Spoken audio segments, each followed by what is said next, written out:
मेहंदीपुर गांव में सुदामा नाम का एक गरीब परंतु बहुत ईमानदार किसान रहता था। उसकी ईमानदारी की चर्चा दूर दूर तक मशहूर थी। एक शाम बाहर बैठा हुआ था कि तभी उसकी पत्नी उससे कहती है, अजी थोड़ा आराम कर लो ना, काम तो जिंदगी भर चलता ही रहेगा। अरे देखो क्या हालत बना ली है आपने। अरे सही कह रही हो भगवान, लेकिन फसल का समय है, अगर ज्यादा ध्यान ना दूं तो बहुत नुकसान हो जाएगा। अरे हाँ, लेकिन तुम्हें अपनी सेहत का भी तो ख्याल रखना चाहिए। अकेले तुम ही तो सब कुछ करती हो, और अगर तुम्हें ही कुछ हो गया तो फिर मैं कहाँ जाऊंगी? हाँ बोलो भला। अरे तुम चिंता मत करो, मैं ठीक हूँ, बस चाय बना दो अच्छी सी, फिर खेत की तरफ लौटता हूँ। अच्छा ठीक है जी, आप जाइए, मैं थोड़ी देर में चाय लेकर आती हूँ। उसके बाद सालू चाय बनाने चली जाती है और सुदामा खेत की तरफ चला जाता है। सुदामा खेत में पहुंचकर खुदाई कर ही रहा था कि तभी उसका फावड़ा किसी ठोस चीज से टकराता है।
अगर इसे रख ले तो हमारे सारे दुख दूर हो सकते हैं।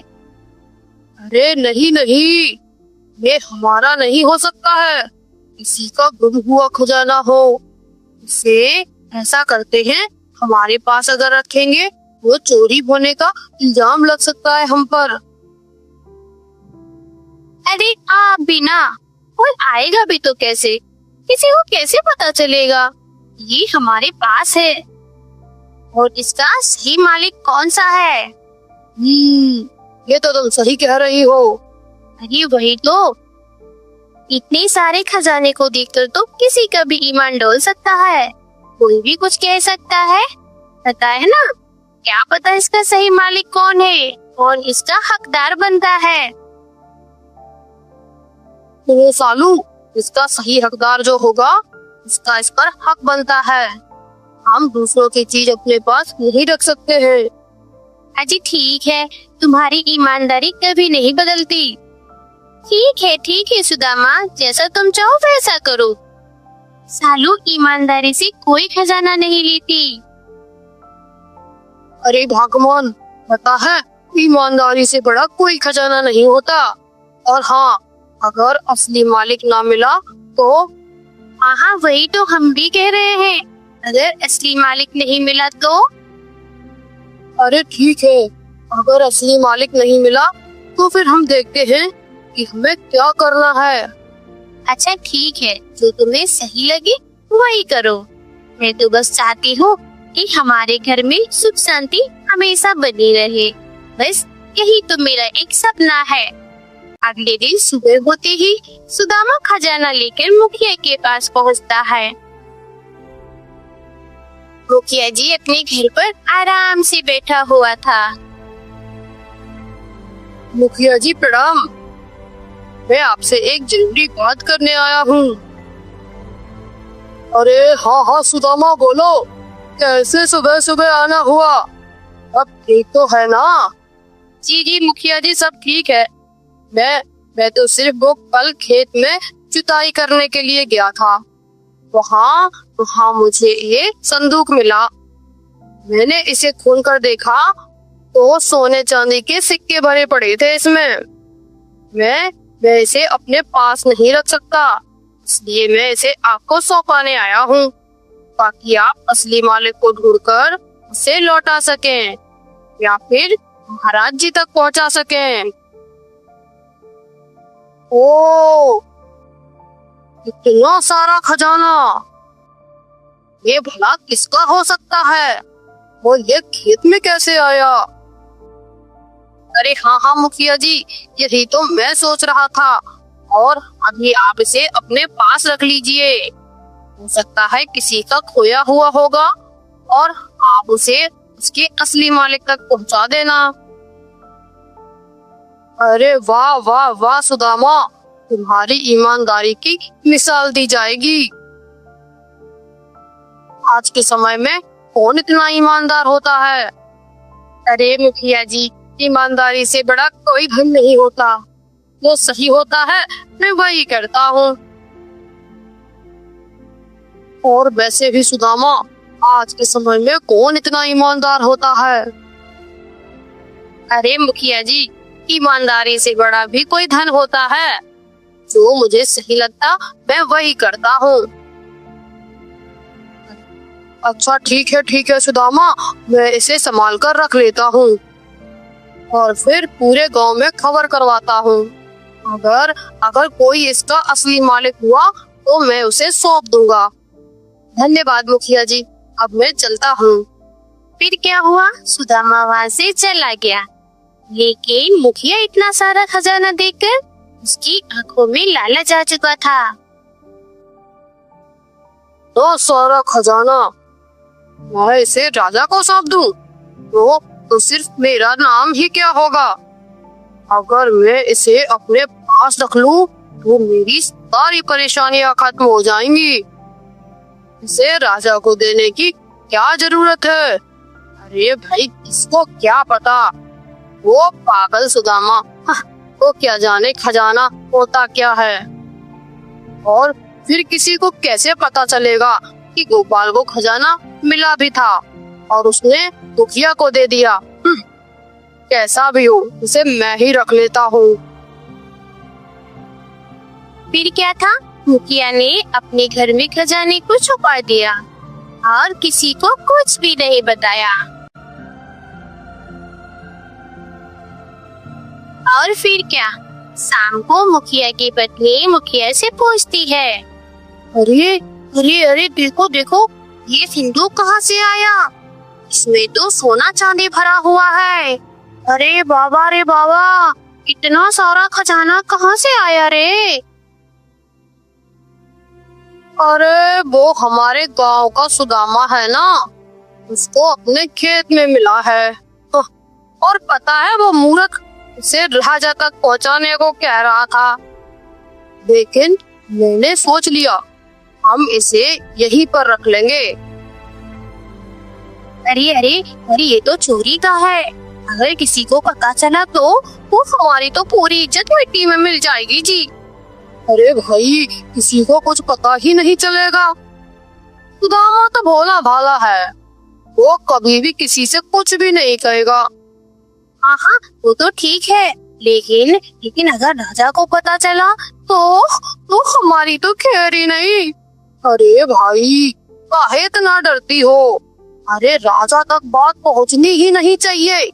कैसे पहुंचेगी तुम ही बताओ जरा। तुम चिंता मत करो, ये खजाना अब हमारा है, किसी को कुछ भी पता नहीं चलेगा। मुखिया ने लालच में आकर अपनी ईमानदारी को ही त्याग दिया और सुदामा को इस बात का अंदाजा भी नहीं था। उसे तो मुखिया पर पूरा विश्वास था।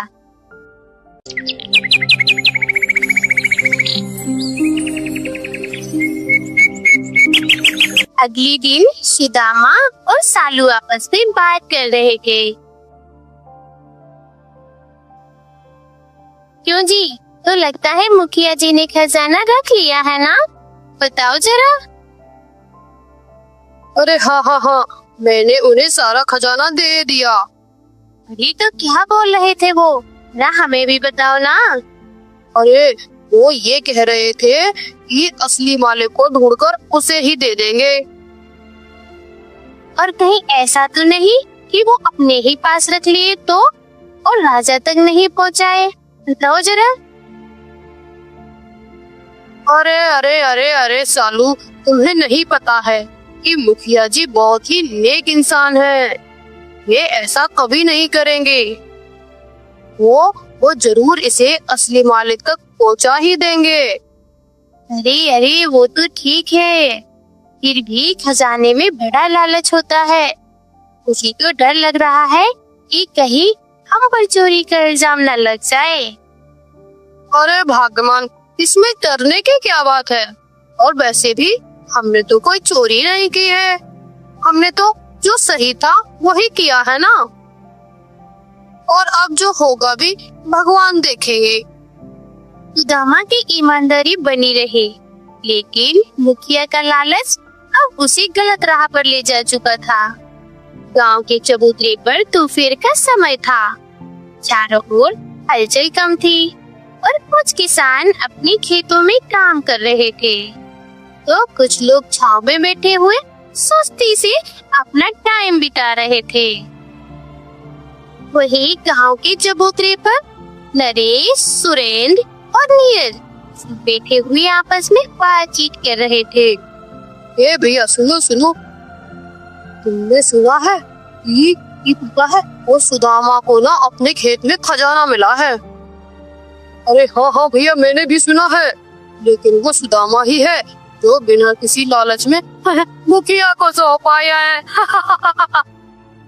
आजकल के समय में इतना ईमानदार कौन होता है वाला बताओ। अरे हाँ भैया, सच कह रहे हो भाई, कोई नहीं होता है। अरे भाई, आजकल की डेट में तो सब चुपचाप अपने घर में ही छिपा लेते हैं। लेकिन उस सुदामा की बेवकूफी, ईमानदारी की तो मिसाल देनी पड़ेगी यार उसकी। अरे हाँ भैया, सही कह रहे हो, इसकी ईमानदारी की तो मिसाल देनी पड़ेगी। अरे भैया, अगर ये खजाना मुझे मिलता तो मैं अपनी पूरी जिंदगी ऐसे गुजारता। अरे हाँ भाई, लेकिन उस सुदामा को देखो, के मन में यार कोई लालच नहीं आया, सीधा जाकर मुखिया को ही दे दिया। और एक बात तो है भैया, मुखिया को मिले इस खजाने को पूरा 1 महीना बीत गया है और मेरी ये बात समझ में नहीं आ रही है। लेकिन आज तक किसी को भी असली मालिक के बारे में मैंने नहीं सुना है कि उसने किसी को खजाना दिया हो। हाँ यार, बात तो सही कह रहे हो तुम। अरे हाँ यार, सही कह रहे हो, मुझे भी ऐसा ही लग रहा है। पता है भाई, मुझे भी आज दिन तक ऐसा नहीं सुनने को मिला कि कोई सही मालिक सामने आया हो और खबर मिली हो कि असली मालिक को खजाना सौंप दिया हो। मुझे तो लगता है कि कुछ तो गोलमाल है। अरे यार, जो भी हो देखा जाएगा, हमें क्या करना। मुझे तो लगता है कि ये जो खजाना है ना, ये राजा को सौंप देना चाहिए था। लेकिन यार, बेवकूफ सुदामा को क्या पता था कि मुखिया जी खजाने का क्या करेंगे। उसने तो अपनी तरफ से सही ही किया। हाँ यार, उसने तो अपनी तरफ से सही किया, लेकिन अब देखो ना, जब से खजाना मिला है तब से मुखिया जी के घर का कितना चमचमाने लगा है हर कोई। ये भैया सच कह रहे हो, ये पहले से तो इनके घर में टूटी फूटी चारपाई थी, अब देखा तुमने नया पलंग आ गया है, नया पलंग। और वो बैलगाड़ी भी तो ना नई खरीद ली है। अरे हाँ, और मैंने तो सुना है कि उसकी पत्नी भी अब हमेशा नए नए गहने पहनती है। ये सब अचानक कैसे हुआ? अरे कहीं ऐसा तो नहीं भैया कि मुखिया जी ने खजाना राजा को दिया ही ना हो? अरे नहीं नहीं यार, तुम कहना क्या चाहते हो? अरे यार, क्या कहना चाहते हैं? यही कि हो सकता है मुखिया जी ने खजाना राजा को दिया ही ना हो, सारा का सारा अपने पास रख लिया हो। वरना इतना पैसा कहाँ से आया होगा उनके पास? अरे हो यार, बात में तो दम है तुम्हारे। 1 साल पहले तक तो उनके घर का हाल हर कोई देख कर कह सकता था, और अब देखा, अरे भैया अब तो उनके ठाट बाट ही निराले हैं। गांव में सबसे बड़ा घर तो भैया उन्हीं का हो गया है। लेकिन ये बात सुदामा को पता चली कि नहीं चली? अगर सुदामा को पता चली तो बेचारे सुदामा का क्या होगा? ए भैया, अगर राजा को पता लगी ना तो मुखिया की तो खैर नहीं है भैया, तो हम तुम्हें पक्का बता ही दे रहे हैं। अरे यार, लेकिन यार राजा को खबर देगा कौन? सुदामा तो ठहरा भोला भाला आदमी, वो क्या जानेगा कि उसके खजाने का हुआ क्या? अरे भैया सच कह रहे हो, लेकिन एक बात तो पक्की है, सुदामा की ईमानदारी तो मुखिया जी की किस्मत ही बदल दी है। हाँ भैया, बात तो सही कह रहे हो, सुदामा आज भी अपनी झोपड़ी में ही रह रहा है। अरे और वहीं उसे देखो जरा, हाँ, मुखिया के तो दिन ही बदल गए हैं, वो तो बिल्कुल रईस होता जा रहा है दिन प्रतिदिन। चलो यार, चल के देखते हैं आगे क्या होता है। अरे भैया, लेकिन एक बात कहूं, ईमानदार होना अच्छा है, लेकिन यार कभी कभी चालाकी भी जरूरी होती है ना। इसी तरह गांव के सभी लोग अपनी अपनी राह दे रहे थे। एक दिन राजा अपने महल में दरबार लगाए बैठे थे। सामने महामंत्री खड़े थे। राजा के मन में अपनी प्रजा का हालचाल जानने की इच्छा उठती है। वे चाहते हैं कि बिना किसी के तामझाम वे स्वयं गांव-गांव जाकर अपनी प्रजा की स्थिति को समझें और देखें। अरे महामंत्री, कई दिनों से सोच रहा हूँ कि एक बार अपने राज्य का भ्रमण किया जाए। सुना है कि गांव में कुछ ठीक ठाक हालात नहीं हैं। अरे महाराज, आपकी बात बिल्कुल उचित है। अगर आप स्वयं जाकर प्रजा की स्थिति देखेंगे तो सच्चाई स्पष्ट हो जाएगी। अरे हाँ, लेकिन मैं अपनी असली रूप में नहीं जाना चाहता। अगर राजा की तरह जाऊंगा तो लोग सच बोलने से कतराएंगे। हम दोनों साधारण भेष में गांव का हालचाल जानने चलेंगे। अगले ही दिन राजा और महामंत्री ने साधारण किसान जैसा वेश धारण किया और राज्य के एक प्रसिद्ध गांव की ओर निकल पड़े। ये वही गांव है जहां कुछ दिन पहले गरीब किसान सुदामा ने अपने खेत में खजाना पाया हुआ था। महामंत्री, ये गांव तो बड़ा समृद्ध लगता है, लेकिन सुना है कि यहाँ के कुछ लोग अब भी गरीबी में जीवन गुजार रहे हैं। अरे हाँ महाराज जी, यही जानने की जरूरत है कि यहाँ कौन ईमानदार है और कौन नहीं।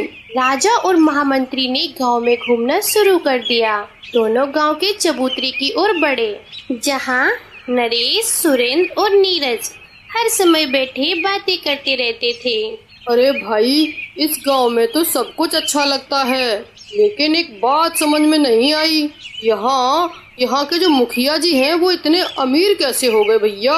अरे भैया, हम तो साधारण किसान हैं, हमें क्या पता। लेकिन हाँ, सच कहूँ तो जब से उन्हें खजाना मिला है तब से उनके दिन ही बदल गए। अरे भैया, खजाना? किसका खजाना? अरे भैया, तुम्हें क्या बताएं। अरे कुछ दिन पहले वो जो सुदामा को अपने खेत में खजाना मिला था ना, अरे भैया वो तो ठहरा ईमानदार आदमी। उसने वो खजाना सीधा जाकर मुखिया जी को सौंप दिया, लेकिन सुदामा ने खुद रख लिया होता तो अरे किसी को क्या पता चलता। अरे हाँ भैया, सही कह रहे हो, लेकिन राम राम राम, वो तो ठहरा सीधा साचा अच्छा इंसान और सच्चा आदमी है। उसे लगा कि खजाना किसी और का होगा, चलो जाकर मुखिया जी को सौंप दें और मुखिया उसे सही इंसान के हाथों में दे देंगे जो इसका मालिक होगा और हकदार होगा। अच्छा, तो फिर क्या हुआ? मुखिया जी ने दिया उसको कि नहीं? अरे भैया, मुखिया जी ने कहा कि वो खजाना राजा जी को सौंप देंगे, लेकिन अरे लेकिन क्या? अरे लेकिन लगता है कि उन्होंने खजाना राजा तक पहुंचाया होगा, ऐसा लगता नहीं है। अरे भैया आप ही देखिए, पहले तो इनके घर में खाने के लाले पड़े थे और अब नया मकान, बैलगाड़ी और क्या क्या नहीं।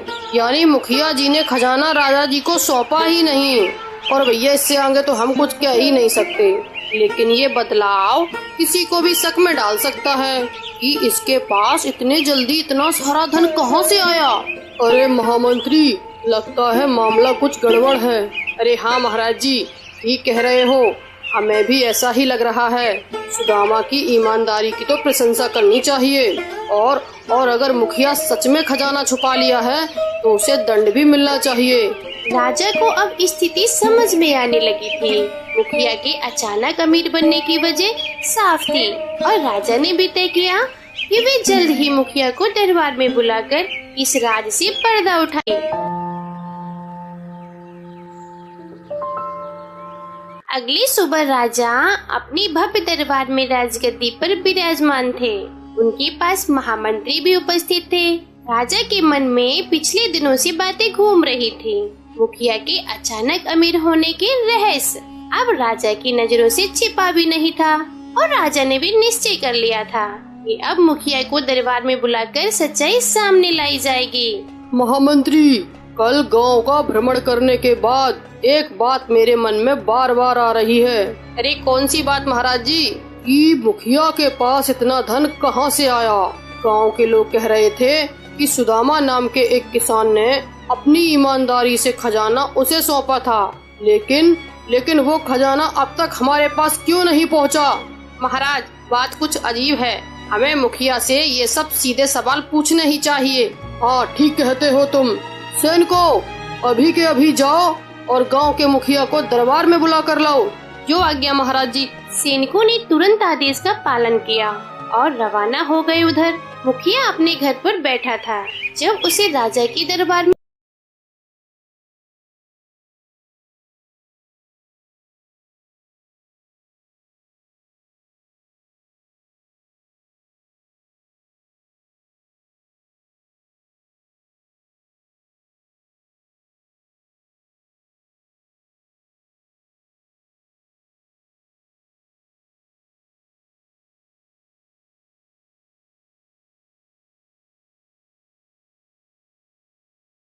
हाजिर कर दिया। महाराज, गांव के मुखिया को हाजिर कर दिया है। मुखिया, हम तुमसे एक महत्वपूर्ण बात पूछना चाहते हैं। सच सच बताना, अगर जरा भी झूठ बोला तो दंड मिलेगा। महाराज, आपकी जो आज्ञा, मैं सब सच बताऊंगा। कुछ समय पहले सुदामा नाम के किसान ने अपने खेत में कोई खजाना पाया था। जी महाराज, ऐसा हुआ था। अच्छा, और उसने वह खजाना तुम्हें सौंप दिया था? सही कहा महाराज। हाँ महाराज, उसने वो खजाना हमारे पास ही दिया था। अच्छा, तो फिर बताओ कि वो खजाना हमारे पास अभी तक क्यों नहीं आया? मुखिया का सिर चकराने लगा। उसे समझ नहीं आ रहा था कि वो अब क्या जवाब दे। वो सोच रहा था कि अगर उसने झूठ बोला और राजा को सच्चाई पहले से ही पता हुई तो उसका बचना तो मुश्किल ही होगा। महाराज, मैं अपनी गलती स्वीकार करता हूँ, मुझे माफ कर दीजिए। अरे सच बताओ मुखिया, तुमने उस खजाने का क्या किया? महाराज, मैं लालच में पड़ गया।